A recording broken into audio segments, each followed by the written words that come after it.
Very good afternoon to all of you. It is a great pleasure and privilege for me to present this presentation in front of us.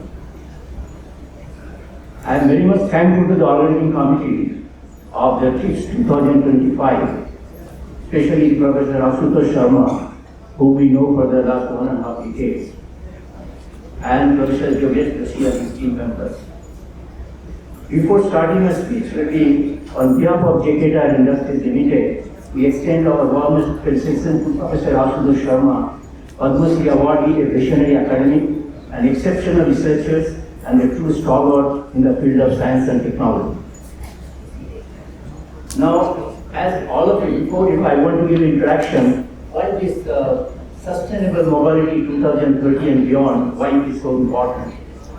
As all of you are aware, that economies today have two major challenges. They need to create a sustainable growth-oriented economy and need to be competitive in the global market. It is also well known that our current industrial society is on path of unsustainable growth. The industrial revolution was an important step forward when the Earth housed only 1 billion people. But today, with more than 8.2 billion people, and majority of them are very poor, we are finding that our current economic model based on fossil fuels, unbridled consumption, and through a product is not just sustainable. So the solution must be sustainable growth, a way to grow that creates both economic and social value, while at the same time reducing overall environmental impact. This will require unprecedented innovation and technology, the only lasting and sustainable way to make necessary transformation to the sustainable development. And why this sustainable mobility is so important? As you know, that as the global community advances towards a low carbon, resource efficient and equitable future, sustainable mobility has become a necessity, not a distant aspiration. The transportation sector accounts for nearly 24% of the greenhouse gas emissions. From fuel combustion, among the components, the tire often overlooked play a crucial role in both the environmental footprint and the technological evolution of the modern vehicle. The tire industry stands at the crossroad of innovation, sustainability, mobility. By 2030 and beyond, this industry will play a pivotal role in transforming transportation, not only by enhancing energy efficiency, but also by shaping the circular and resilient value chain. Key challenges driving the transformation and decarbonization pressure, resource constraint, end of the life of tire management, and shifting mobility patterns and consumers' expectations. Strategic enablers for sustainable mobility in the tire and rubber industry are material innovation and green chemistry, performance optimization for energy efficient, smart, and connected tires, circular economy and life cycle management, and collaborative ecosystem and policy alignment and the regulations support is required. The journey towards sustainable mobility is not linear. However, by 2030 and beyond, the journey the tire industry is expected to evolve from merely a component supplier to a strategic enabler of sustainable transportation system. This presentation I will try to show how some of the points we try to mention in my presentation. Next slide, regarding the JK tire industry, we have a 11 manufacturing facility, 30 million tire capacity we do. We are among the top 25 tire companies in the world. We have 100 plus countries operational around the globe, and 50 plus OEM, that is equipment suppliers, 10,000 employees globally. We have 800 plus brand stores. And generally, we give the mobility solution. That is the mobility business we are in, and we are giving a tire-centric solution. That is a fleet management. Instead of selling tires, we are selling miles. And the core tire business, the tire tubes, commercial tires, we making two-wheelers to the, from the 2 kilo to about 3 tons. There is so hard to buy tires. Then we think about what is the global trends in automobile tire industry. There is a change driver in the industry, the sustainability, circularity, sustainable development, and sustainable mobility. Next important point, legislation and regulation. That will internationally, if you want to export, you have to follow the national and international legislation and regulation. Third one is the new mobility that is connected, autonomous, shared, and electric. Then fourth is the emerging technology, artificial intelligence, IoT, or the machine learning, 3D printing, how we are going to help the mobility industry. Fourth is the performance and cost. Actually, if you see the segment, whether from the short to long term, legislation, regulation, and the OEM drive the implementation space. Now, next is if you consider the population, the mobility. Today, world population is let us 8.2 billion. By 2050, it will be more than 9 billion. Now, the vehicle population is about 1.2 billion today. It is about 2.4 million. It just increase in population and the economic growth of most of the from the developing countries, and we increase the number of vehicles. The more number of vehicles means more accidents, more greenhouse gas emission, more pollution, more raw material consumption, more energy consumption. So only solutions to the sustainable innovation. If you consider the Indian context, how the transportation rates in India 2024, besides the railway about 22%, 72% of the transportation on the depends on the tires, the two-wheelers, three-wheelers, cars, the jeeps, all the commercial vehicles, even due to the year, you require these tires. So now how these technology trends in mobility? Initially the age of oil to the age of renewable. Today we are the ultimate things is the IC engines and the pneumatic tire. Both are developed more than 100 years old. These are the kind of technology, the pneumatic to non-pneumatics and the IC engine to the hybrid, to the electrical, to the fuel cells and hydrogen. That's the way the change in technology to provide the sustainable mobility. Now this is a computer simulation. Sustainable mobility, what we're looking for 2100. This is a very important data for the light commercial vehicles which has been done. So where the electrical vehicle is not sufficient enough to reduce the greenhouse emissions as per the commitment, that is 80% level to the compared to 1990, and this is not possible in electrical vehicles. Only possible with the fuel cell vehicle scenario. If you want to completely to meet this commitment which is agreed by 2070 only we are able to meet providing for the fuel cell on the vehicle scenario. Now next is how the drive technology is changing. Drive technology from IC to the mild hybrid, the fully hybrid vehicle, or the plug-in hybrid or battery electrical vehicle or the fuel cell. In all these cases, some things are common, the thermal management, vibration and lightweight. What is the role of the tire and rubber product? As you are aware of it in automobile, about 7 to 8% is the rubber components, and these tire and rubber components give the durability of the safety, depends on the durability of the safety, whether it is oil seal, hoses, engine mounting, buses, including the tire. These give the safety of the vehicles as well as the economy.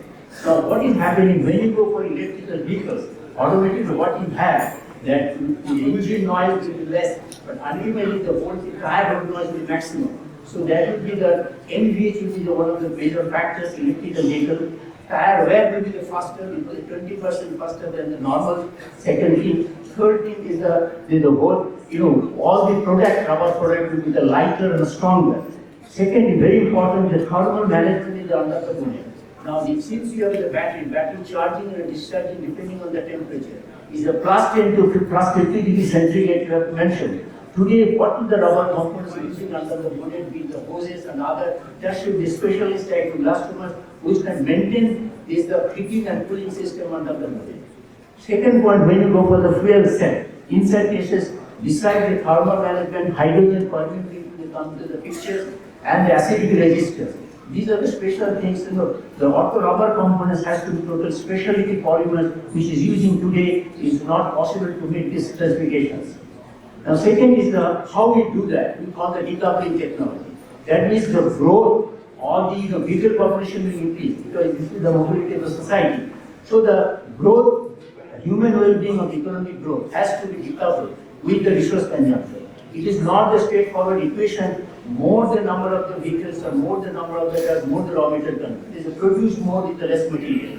The continuous weight reduction is one of the methodologies to follow the automobiles and the cars by using the stronger and lighter material. Second is the impact, decoupling the environmental impact. That is, the growth should be decoupled to the environmental impact. That means when the product is in the drawing board, we have to consider what material we are choosing, whether it is recyclable or regeneratable.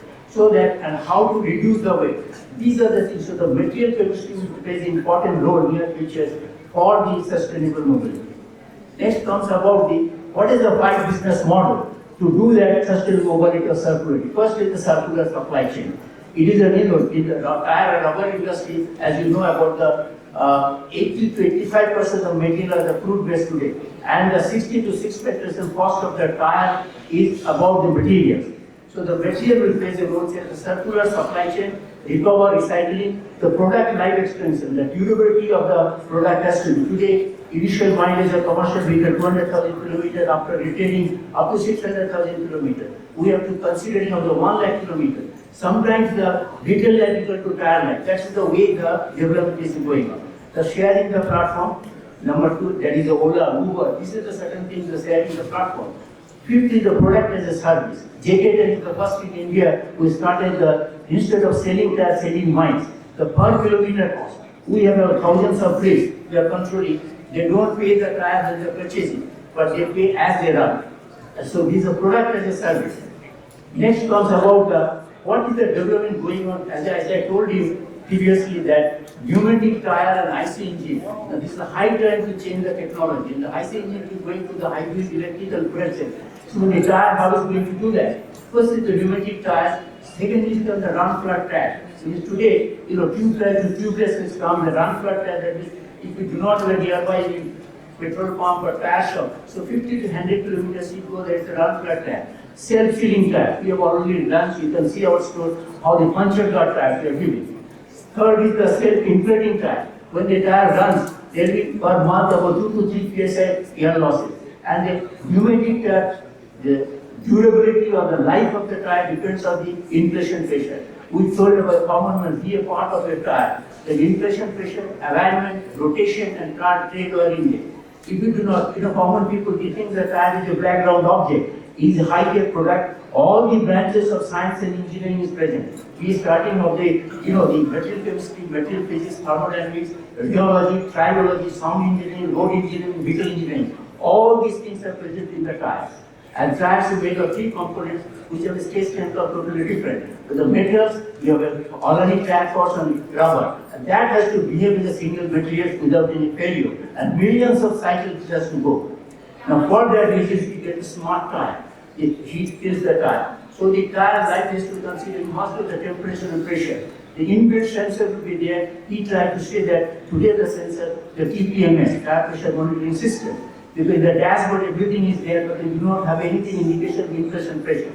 Now this sensor will give you the when the tire has to build up. Similarly, this gives the what is the temperature generation, they give the what the road behavior, driving behavior. Tomorrow the sensor is coming. When the tire has to be changed, initially passenger tire we have a 7.5 to 8 millimeter change gauge. When it comes below 2 millimeters, there is a risk of safety. Your braking distance in wet road is very dangerous. So that also when the tire has to be changed, the sensor will say. Last but not least is called the non-pneumatic tire. The non-pneumatic tires is already for the slow moving tires on multiplication from ensuring they're producing this concept of the rubber trade. Then you have a steel ring. Then instead of the air, they are considered polyurethane spokes, PU spokes and the PU superband. That means ultimately the defense, agriculture sectors all will be started for the development is going on for the high speed. So the future that will be 10 to 15 years down the line, pneumatic tire will go, it may come to non-pneumatic tires. Next comes about this, how the non-pneumatic tire fitted with the car. Next comes about let us very clear, since I told you the cost of the tire is about 60 to 60% material, how the material real chemistry is going to change. Here considering development of new tire material based on the renewable sources. Number 1. Number 2, development of new synthetic, all synthetic are based on the, as you know, the crude. Today, if you take the sugar cane, then you get the molasses, you get the alcohol, you get the styrene, butane, you get SPR. Like that, the viruses they are considering. Second, the material to produce the conventional tire raw material, because today about 55 million tons tire raw material, rubber raw materials, out of which we consider this capacity to build up for last 75 years. Today these viruses are available, but the capacity build up is taken around 30 to 40 years. That's the reason carbon neutrality, why the tire industry is taken by 2050. Now question is today how the JK tire has done it. We have done, instead of 18 to 80% crude-based material, we went up a tire or the commercially launched 80% sustainable material. How we have done? We have done the natural rubber, then we have the synthetic rubber from the biosets, we take the regenerative carbon black, we take the silica from the rices, we take the soybean oil, so, and also PET recycled polyester tire cord. So these tires is already market launched, but it will be 25 to 30% costlier. Next comes about the, as I told, Professor Jadhav is told 5R, we are taking the 7R strategy. That is the reducing, renewable, refusible, recycling, and also recovery and regenerate, and the redesign as well. Now, what we have done, JKTR, we have done the tire to tire project. It's very interesting slide, we have done it. So when the tire is coming from the car, we just make a granules, then you do the pyrolysis. In pyrolysis, get the recovered filler, the carbon black, we get the recovered steam, we get the tire pyrolysis oil. These oil after destructive distillation go to the refinery, partly goes to the synthetic rubber, partly goes to the carbon manufacturer. So this is the tire to tire project, maybe it's possible next 5 to 7 years. Next comes about the what is the future car. With the hydrogen fuel, this is the future car where you can see that one, the hydrogen fuel tanks, air management, and also the body attachments, the GPS system, all artificial intelligence will be done there. So this car will be the total, maybe just 10 to 15 years down the line, will be found sustainable car. Then question is the minor change will not solve our mobility challenges. To succeed, all aspects of mobility must be reached, all means of transport, energy management, infrastructure and urban planning, and information management system. The main challenge is to solve the conflict between the sustainable mobility and the individual freedom. This is the question. Sustainable mobility, mass mobility is one of the ways of the sustainable mobility. But the individual mobility, freedom of growth is a challenge. So the reinventing the mobility is mandatory. Cooperation between the different players is not standard solution lead to the success. This is the last slide, summary and conclusion. That the sustainability, are we all ready to take the premium demands? Number one. Number two, regulation, keeping pace with the major challenges for the entire supply chain. Third is the technology, the innovative approach is the key lever. Fourth, cost and promotion is the managing paradox. All sustainable material will be costlier. So how we can make the cost performance ratio. Then the collaboration is the key success between industry, academic, and the government, which is lagging about the funding for the recycling industry. Last with the people. The ability of the skill chain, the tire industry is not a continuous process. It is a batch process. The skilled manpower is important. Artificial learning or machine learning may not be able to resolve this issue entirely. Thank you very much.